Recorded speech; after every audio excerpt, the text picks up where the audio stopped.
Aksesibilitatea hobetzeko eta eraikina guztiz aksesiblea izateko, urguleko eraikinean lanak hasiko dira laster, ezta? Orduan BBKak bere eraikinaren zati bat utziko dugu, igogailua kaleko kotaraino eraman ahal izateko.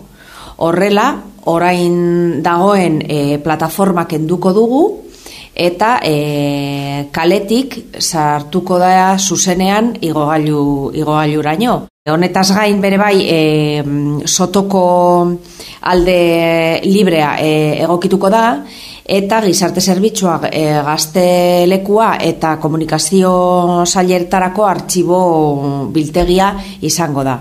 Beraz hori, lanak suposatuko, lanak amaitu eta gero, eraikin hau guztiz aksesibilea izango da.